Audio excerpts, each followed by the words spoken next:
There is a wooden box behind my barn, about the size of a coffin lid, and I have not paid $1 for bait out of a shop since Nixon was president. What is in that box cost me $2 to set up. It feeds itself on what my wife throws out, and the worms that come out of it will outfish anything in a foam cup at a gas station, and I am going to tell you exactly why, because the reason is not what you think. It is not that mine are bigger. Some of them are, but that is not it. It is that mine are alive in a way store worms are not, and once you have seen the difference on a hook, you will never go back. I'm going to say something plain at the start. A worm in a cup at a bait shop has been in a refrigerator for somewhere between 4 days and 3 weeks. It has been shipped, sorted, chilled, and starved. It is cold, it is slack, and when you put it in the water, it hangs there like a piece of wet string. A worm out of my box is warm, it is full, and when it hits the water, it thrashes. That thrashing is the whole thing. That is what a fish sees from 40 feet and comes to look at. My grandfather kept a box like this. His father kept one before him. It sat behind the spring house where the ground stayed cool. It was covered with a scrap of burlap, and it never once ran empty in my whole childhood. I was the one who had to dig it, which is how I know exactly how deep the good ones sit. Today, I am going to give you the $2 recipe for what goes in the box, how to build the box itself out of what is already behind your shed, how to feed it out of your kitchen scrap bucket for nothing at all, how fast it fills up, and the one step at the end that almost every man skips, which is the step that turns an ordinary worm into the one the fish comes for. And then, I am going to tell you the part that ought to sit a little uneasy with you, which is that none of this is hidden. It is in county extension bulletins. School children do it in a bucket for a science fair. It has been written down for 100 years. The bait trade simply never had a reason to bring it up. Stay with me. The first thing you have to understand is what you are actually buying in that cup. You are buying refrigeration and a drive. The worm itself is worth almost nothing. It costs pennies to grow, and a grower in a shed somewhere grows them by the 100,000 in a bed no fancier than the one I am about to describe to you. Everything you pay for after that is the cup, the peat, the truck, the cooler at the counter, and the fact that the shop is open at 4 in the morning when you want it to be. $4 or $5 for a dozen and a half. That is nearly 30 cents a worm. And if you fish 20 times in a season and buy 2 cups each time, you have spent close to $200 on an animal that will breed in a box behind your barn for free. But the money is the small part of it. The bigger part is the condition of what you get. And this is what nobody explains. A worm has to be kept cool, or it dies. So the whole supply chain is refrigerated, and refrigeration does 2 things. It slows him down to almost nothing, and it stops him eating. A worm that has not eaten in 2 weeks has an empty gut and slack muscle. He is thin through the middle. When you thread him on a hook, he does not fight you. And in the water, he does very little. And you sit there wondering why the bluegill are not interested. Now think about what a fish is actually responding to. It is movement first, at distance, in water where it cannot see detail. A worm that is writhing is putting out a vibration and a flash of motion that a fish can pick up from a long way off, and it says the same thing every time, which is that something is in trouble down here, and it is not going to get away. A cold, starved, slack worm does not say that. It says nothing at all. You have put a piece of rope on your hook, and you are hoping a fish blunders into it. That is the whole case for keeping your own. Not the money, though the money is real. A worm you dug 15 minutes ago out of warm bedding that has been eating steadily all week is a completely different animal on the end of your line. So let us build the box. Here is your $2, and I will be honest about every piece of it.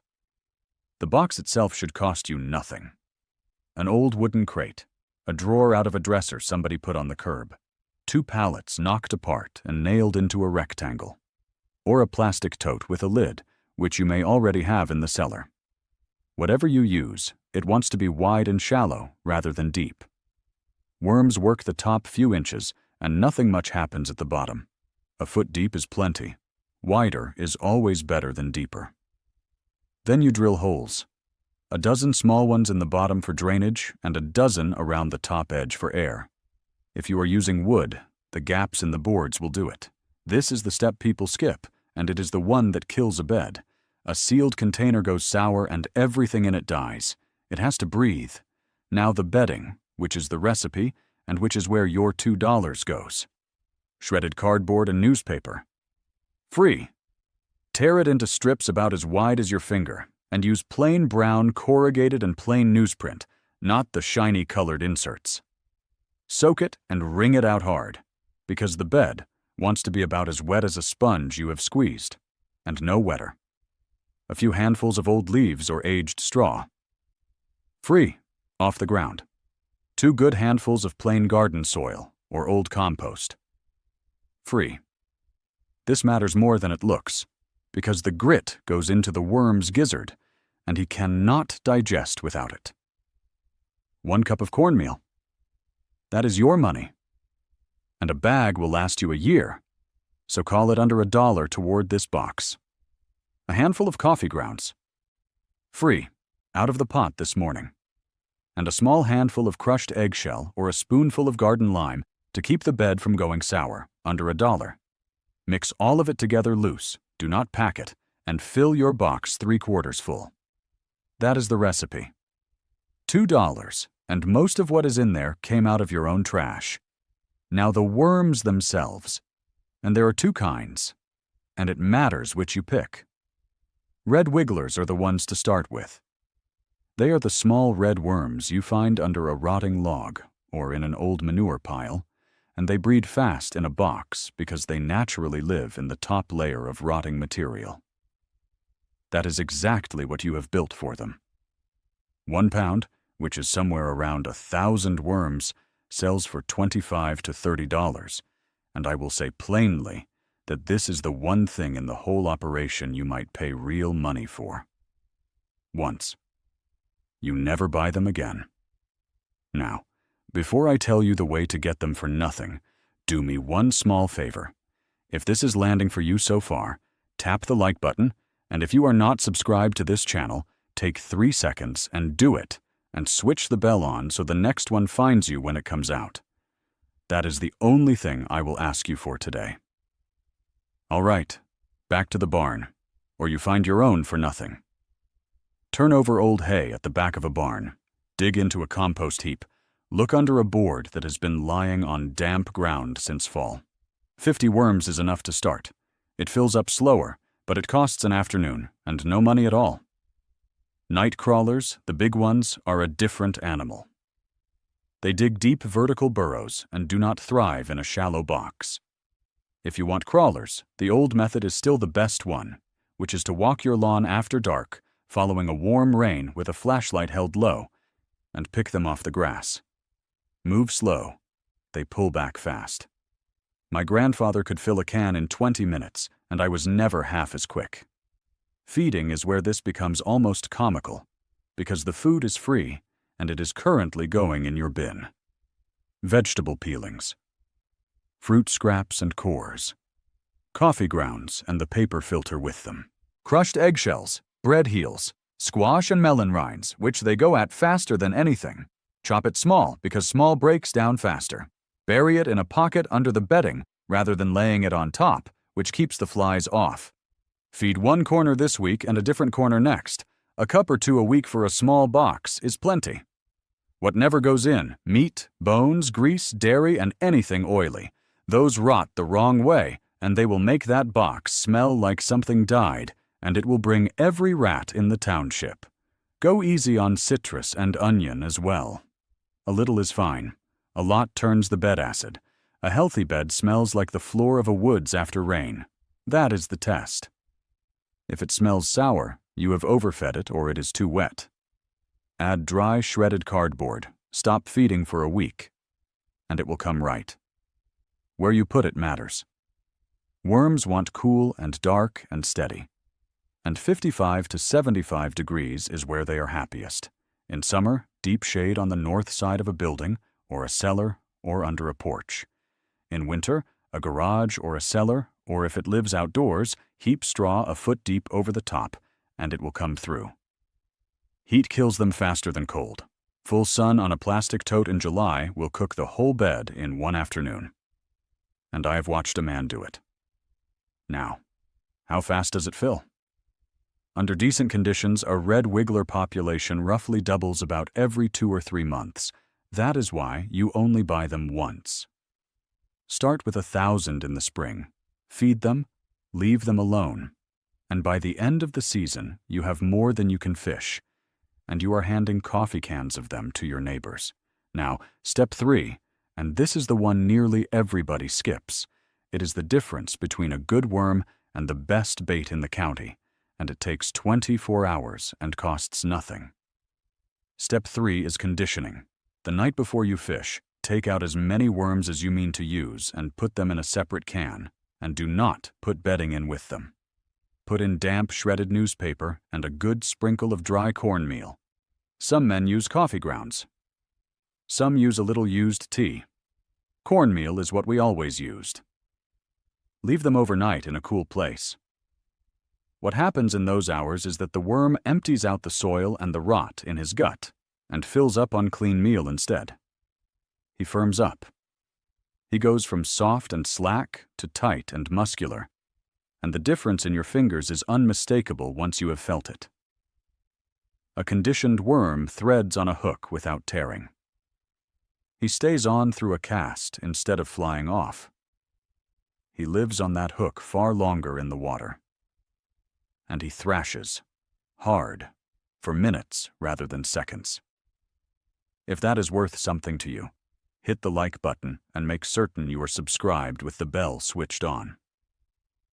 It takes 3 seconds, and it is the only reason a fellow talking about a box of dirt ever gets put in front of anybody. That is the whole trick. And it is the reason a home worm beats a shop worm so badly that men will ask you what you are using. The store cannot do this. They cannot condition a worm and then hold it for 2 weeks in a cooler, because a conditioned worm is a worm that is burning through what you just gave him. Conditioning is a thing that only works if you are going fishing tomorrow, which is exactly what you are doing and exactly what they cannot. 2 more small things. Do not set your can in the sun on the bank. Keep it in shade with a damp cloth over it, and those worms stay lively all day. And when you hook one, thread him once near the collar, that thick band about 1/3 of the way down, and leave both ends free to move. A worm balled up with nothing loose cannot do the one job you brought him for. Now for the honest part, because I am not going to sell you something I have to shade the truth about. And there are 4 things you need to hear. The first is the one almost nobody mentions, and it matters more than the rest. Do not dump leftover worms on the ground when you are done fishing. Take them home. Most of the earthworms in the northern part of this country are not native, and in a good many northern forests they are doing real damage, eating the leaf layer that the wildflowers and the young trees depend on. There is a kind called the jumping worm that is worse still and is spreading through the bait trade right now. It is illegal to release bait worms in some states for exactly this reason. Put the leftovers back in your box. It costs you nothing, and it is the right thing. The second is that a worm is not the answer to everything. It is very good on bluegill and panfish, on catfish, on trout in a stream, on walleye, on smallmouth, and on a great many bass. It does much less for fish that hunt fast schools of bait in open water, and in a lake full of small hungry bluegill, a worm gets you small hungry bluegill all afternoon, which is why men chasing bigger fish move to something the little ones cannot swallow. The third is that this is a living thing, and it can be killed. Heat kills a bed. Sealing it kills a bed. Meat and dairy sour it. Letting it dry out kills it.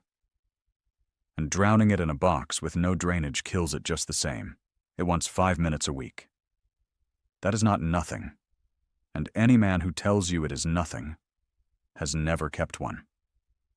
And the fourth is the honest limit on the money. If you fish twice a year, this is not worth building. 2 cups at the counter is easier than a box you have to tend. This is for the man who fishes every week and has been quietly handing $4 across a counter 40 times a summer without adding it up. Now, why has nobody told you this? Think about the arithmetic. There are roughly 1,000 worms in a pound, and a pound wholesales for a few dollars. Split into cups of 18, that same pound retails for well over 100. There is not another product in that shop that multiplies like it, and none that a customer could so easily make himself in a box behind his barn. Both things are true at once, and only one of them is written on the cup.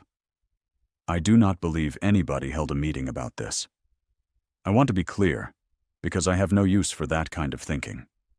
It is quieter than a conspiracy, and, to my mind, worse. Everybody along the line simply has no reason to raise it. The shop does not raise it, because the cooler by the register is where the shop makes its living. The magazine does not, because the magazine sells its pages to the tackle company. The young fellow behind the counter does not, because nobody ever told him either. Nobody has to coordinate a thing. They only have to stay quiet, and they have stayed quiet for 60 years. We kept it because we had to. When there is no money for a cup, you learn what a box will do. That knowledge never lived in books. It lived behind barns. My grandfather made me dig that box every time we went, and I resented it for years. And one evening when I was about 16, I told him so. I said any fool could buy worms in town for a quarter. He thought about that for a while. Then he said, "A man who buys his bait is a customer. A man who grows his bait is a fisherman." He said, "The fish does not know the difference, but you will." And then he said the part I have carried ever since, which was, everything you buy, you have to keep buying. Everything you raise keeps raising itself. I have thought about that most of my life, and I do not believe he was only talking about worms. If this was worth your evening, do the 3 small things that help. Hit the like button, subscribe to this channel, turn the bell on. That is the whole of it, and it is what puts this in front of the next fellow who is about to hand $4 across a counter for 18 cold worms. So here is what I want you to do. This week, find a crate or a tote and drill it for air and drainage. Fill it 3/4 full with wrung-out shredded cardboard, old leaves, 2 handfuls of garden soil, a cup of cornmeal, coffee grounds, and a handful of crushed eggshell. Put it somewhere cool and dark. Turn over a compost heap or an old hay pile and move 50 red wigglers into it, or buy a pound once and never again. Feed it a cup of kitchen scraps a week, buried in a corner. And the night before you fish, pull out what you need and bed them down in damp newspaper and cornmeal overnight. Then come back and tell me in the comments what state you are in, what you built your box out of, whether you found your worms or bought them, and what the first fish was that came up on a conditioned one. I read every one of them, and the reports folks send back are the reason I keep doing this. Next time, I am going to show you the trap my grandfather made out of 1 glass jar, a piece of window screen, and a single item out of the pantry that will put more live minnows in your bucket in an hour than you can buy for $20. It costs nothing to build. It has caught bait in this family for 4 generations. And once somebody shows it to you, you will never pay for a minnow either. Until then, keep your line wet, keep your bedding damp, and remember that the people who fed their families off this water with their hands knew things we are only just beginning to remember.